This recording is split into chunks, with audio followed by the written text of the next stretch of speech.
Man, these updates are so riveting, am I right? Thomas Thierst videos are brought to you by my Patreons and viewers like you. Thank you. Thomas the Tank Engine has an iconic design. It's a design that has endured for over 80 years. Now in that time, Thomas has obviously changed slightly in appearance. Like a lot of franchises, there have been many eras to them. The biggest example of change is in the Railway series, because all the illustrators have their own style, whereas in the TV series, for about 20 years, Thomas's design didn't really change that much. While there are obviously many props like the plastic prop or the resin prop or the brass prop, and there were many different faces, or one-off changes like losing the bunker lining, or gloss finishes versus matte finishes, I could go on. There are many differences between all the props, but the overall design synergy stayed the same. And this design carried over to the CGI series, where Nitrogen retained a lot of the overall shape and proportions that Thomas had in the model series, and this carried over to the Brenner era. And despite some changes like getting his lining back, the models were pretty much the same. However, that would all change in 2019, during the Meet the Steam Team shorts when... Hello everyone! My name's Thomas!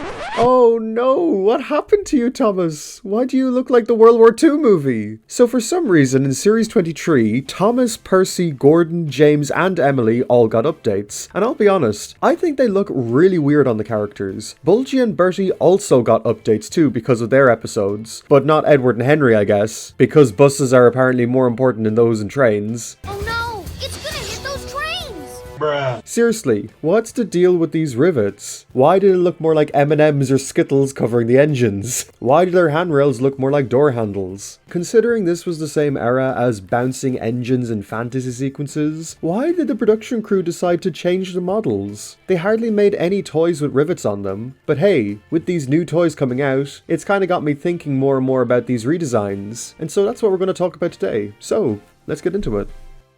Now Thomas has always had a very simple design, and the Series 1 concept art reflects that very well, where all the designs of the engines are very basic geometric shapes, comprising of simple circles, cylinders and squares. They're very abstract designs when compared to their bases. Thomas has the general outline of an E2 tank engine, but he's more squished, and he's nowhere as bigger or as longer as an E2. They're very much freelance designs of real engines. Interestingly though, the close-up model did actually have rivets on it, and I think Edward's regular prop also had rivets on its front too. Henry also has some really subtle rivets on his buffer beam as well, as does James. I'll be honest, they're so subtle that I didn't even realize they were here until making this video. But everyone else was pretty much rivet-free. Pretty much all the classic series characters stayed in this design philosophy. Now, when Magic Railroad happened, the model crew didn't like how Lady wasn't based on any engine in particular, so going forward the character props became a lot more accurate to their engine bases. There were still some simpler character designs like Rosie or Billy, but the overall design synergy of the show was still pretty good. Now Nitrogen was rather faithful to the model series. Using the reference sheets, they crafted very accurate depictions of Thomas and the other engines. However, sometimes these models can be a little too faithful. For example, Ari and Bert's lamps got painted over them in the model series, and these got translated directly onto their CGI models. Or stuff like how Diesel 10 is raised up on his CGI chassis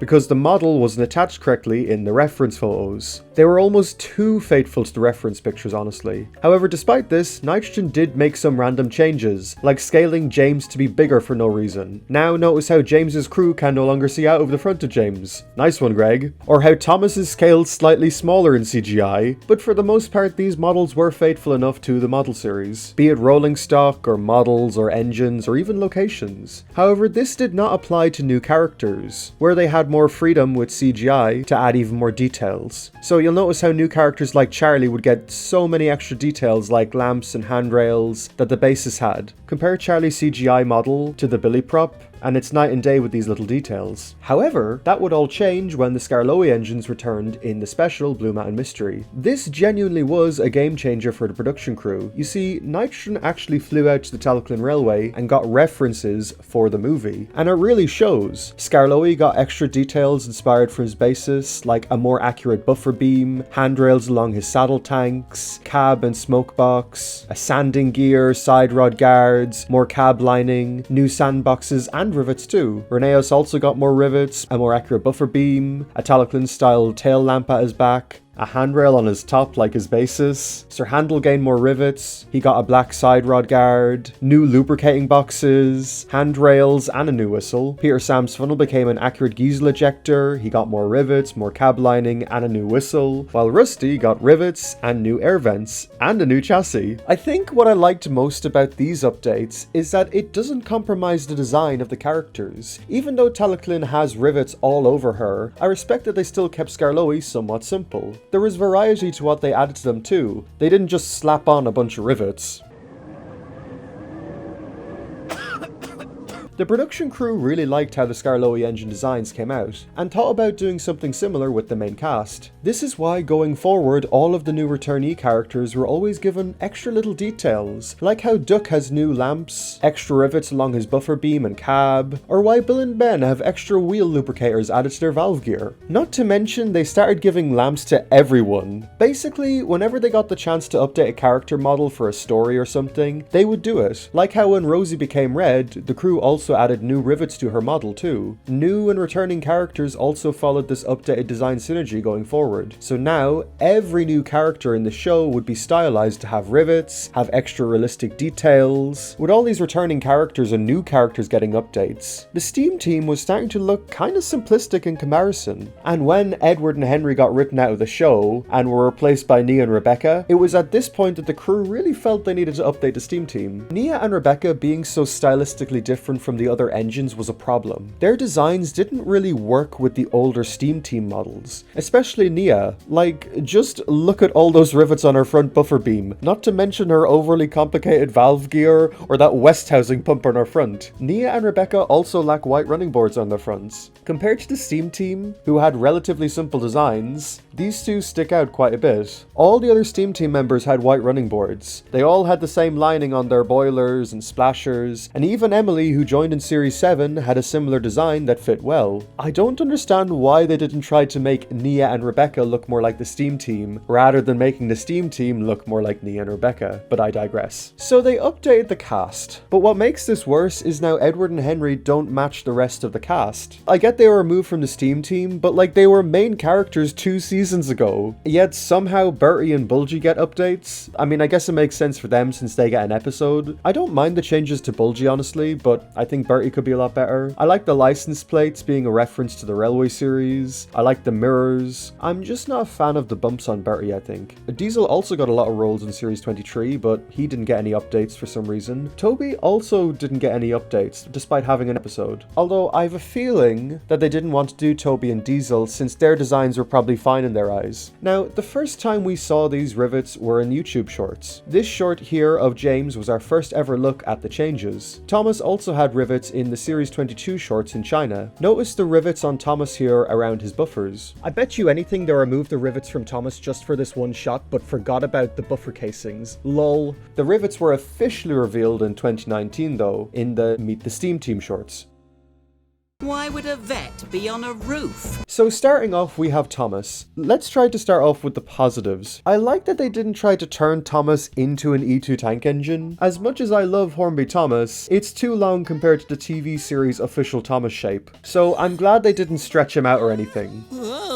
Although weirdly, Nia's model was given a West housing pump like her basis, yet Thomas wasn't given one, even though the E2s had West housing pumps. Personally, I'm glad they didn't add one to Thomas, and honestly, I don't even really like Nia's. I'm also glad they didn't dip his running board, or extend anything like that. He still has the overall Thomas shape. I like how the rivets on the side are spaced out like the real E2 tank engine. I think that's cool. And I also like the way the rivets are bolted to his buffer casing and his coupling, the same way as an E2 tank engine. That is also cool. He also got handrails, which seem to be inspired by these ones seen in the Railway series. Apparently similar to Bertie and Bulgy, believe it or not, a lot of these updates were inspired by Railway series illustrations. Now, what I don't like about Thomas is everything else. Firstly, why are the rivets so big? Like, look at the size of the the rivets on an E2, and look at Thomas. They're massive. Now, what worked about the Scarloey engines was that they were narrow gauge, so big rivets on them actually were accurate, but standard gauge engines don't have rivets this big. Despite Percy being a standard gauge engine, the rivets make him look like Sir Hayden. They are too big, and the spaces between them are too long. Look at this illustration by Clive Spung of Thomas. Notice how neatly the rivets line around Thomas's side tanks. It actually complements Thomas's design quite nicely. Compared to Series 23, it's horrendous. But the worst thing about them is that they don't align. For example, his buffer beam has 3 rivets on the front, but 4 rivets on the side. For some reason, the boiler pattern continues onto the coal bunker, and they just chucked a bunch of random rivet patterns on his cab. Going back to Clive Spung, look at how he did the rivets in this illustration. They actually wrap around Thomas's tanks in a very logical way, and the way his riveting follows the lining is really cool. He also got a step on his tank, and I think it's from the step under the cab, which is pretty funny. Also, there is no handrail for the crew to hold onto, so how are they meant to get up there?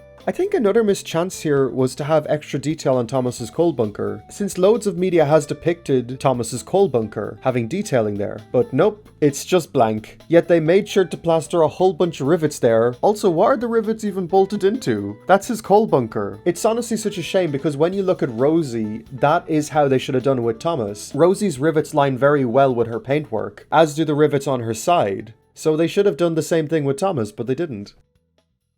Don't call me Dirty Percy! Oh god, I think Percy was the one done most dirty. Like I said, he looks like Sir Hayden with those rivets. Realistically, they should have just looked at an engine like Trojan. Look at the size of Trojan's rivets, and then look at Percy. Look at how big they are. I think Percy has way too many, and they are all so misaligned. He has 3 rivets on his front buffer beam, but 5 here? They're out of scale with each other as well. Look at the rivets on his saddle tank. The ones on the front don't line up with the ones on the side. In the video, they actually show Percy's saddle tank, which is cool. But why can't we see that detailing in the updated Percy? He also got really big rivets on his cylinder casing. He is truly just the Skittles train. The way the riveting curves around Trojan's tanks is really elegant. But Percy's new rivets just stop here. Why? And he gets no rivets connecting to his smoke box, so I don't know how that's attached. Same thing with his riveting on his cab. Look at how simple it is on Trojan versus Percy. He also has a new handrail, which is also massive. Now, I don't hate the layout of rivets as much on Percy's cab. I just wish that they were smaller. Though, despite this, there were 1 or 2 issues with these models that they could have fixed, but they didn't. Like Thomas's aforementioned coal bunker detailing. For example, Percy has toolboxes, but the toolboxes are flipped the wrong way round. The hinges are facing outward, meaning you can't actually open up the boxes. They could have flipped the boxes around, but they didn't. Compared to the Scarloey engines, where they got all kinds of cool updates, like side rod guards, new lubricating boxes, new sand gears, all they really did with Percy was rivets and handrails. Sorry Percy, you don't get any corrected toolboxes or side rod guards. I also really don't like the silver curved cab handrails on him. I think most people would prefer the Emily styled handrails, where you've got the metal ball on the top and bottom of the rail. It looks so cool. Much like Thomas, I think the layout of rivets on Percy really needed some work. I think just making the rivets smaller and having them look more akin to Trojan would have been the best route to take.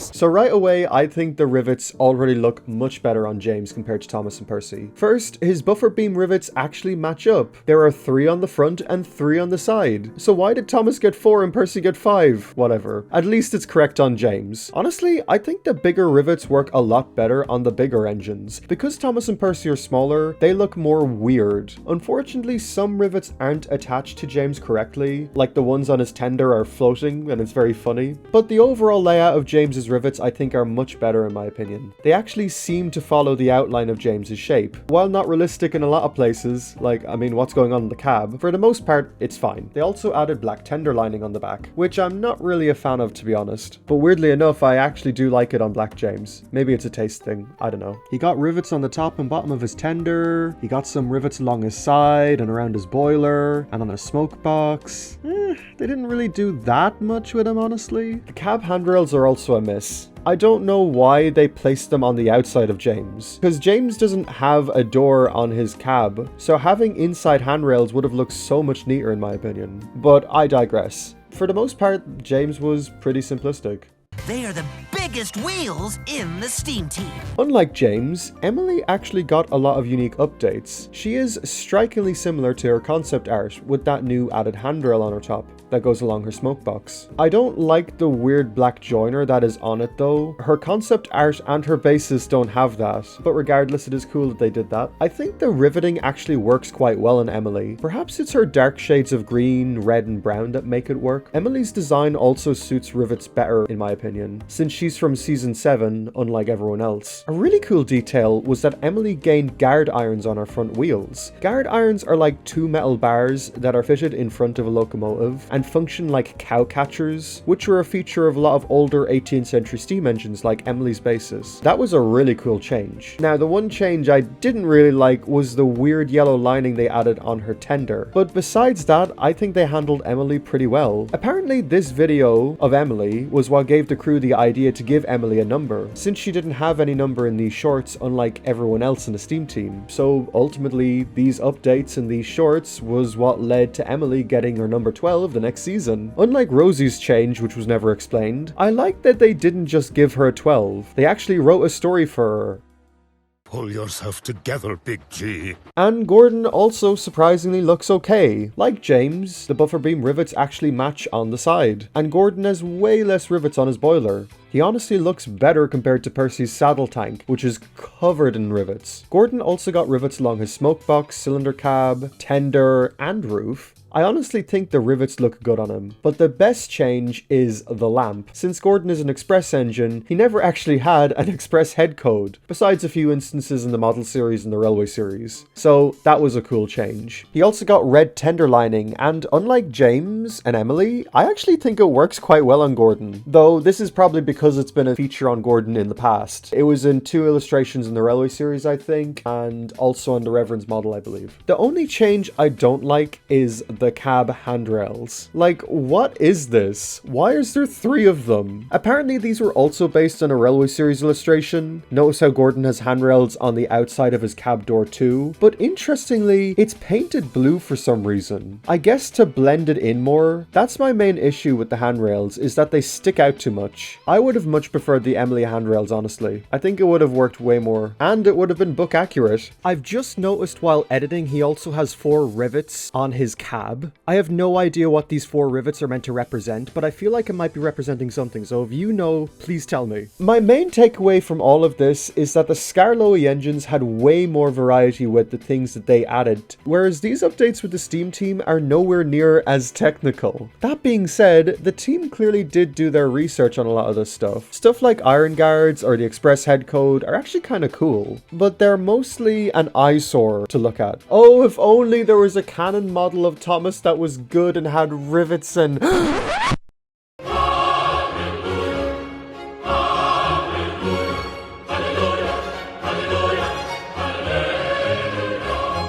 In collaboration for Thomas and Friends' 80th, Train Sim World finally released an interactive game with Thomas, hallelujah, where Thomas and Diesel got updated designs. And look at how much better his rivets look. There's an actual pattern to them. I love how it lines up with the shape of the tank and with the red lining. I love how it's 3 rivets up, 3 rivets to the side, and 3 rivets up again. It's on an actual grid. The rivets are so symmetrical, I love it. I think the buffer beam also looks good. Remember, the railway series always showed just a few bolts on the buffer beam, so having just a few rivets works quite well in my opinion. He also has the Emily styled handrails, which look so much better. I love them. The fact that they are blue as well also makes the handrails blend so much better into Thomas's paintwork. I love it. The step also looks so much better. No longer does Thomas have bookshelves on his tank. Now he actually has a step. You know, this is why having train people do this designing stuff is kind of important, because Train Sim World clearly improved upon these designs with their train knowledge. Like the extra handrail that Thomas has on his tank, it's so cool. And then there's Diesel. Funny how the show didn't even update him, yet Train Sim World did. Diesel looks great. They gave him an air horn on his right side, which might be the coolest thing ever. Yeah. I love all the extra access panels along him, and the added handrails. including this big one on top which looks really cool. And best of all, actual lamps in a CGI model. Diesel now really looks like a Diesel shunter while still looking like Diesel the character, and that's great. Yay!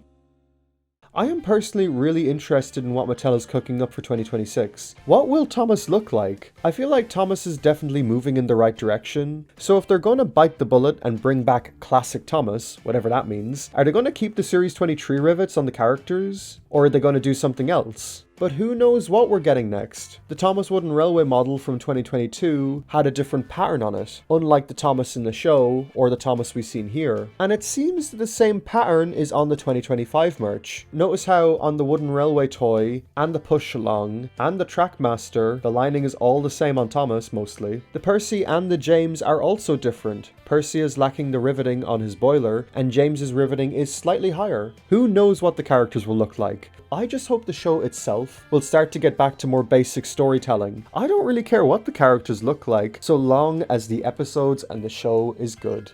And I will gladly welcome back anything from the CGI, no matter how many rivets or lamps it has. Thank you all for watching. I'll see you all next time. Slán Abhaile.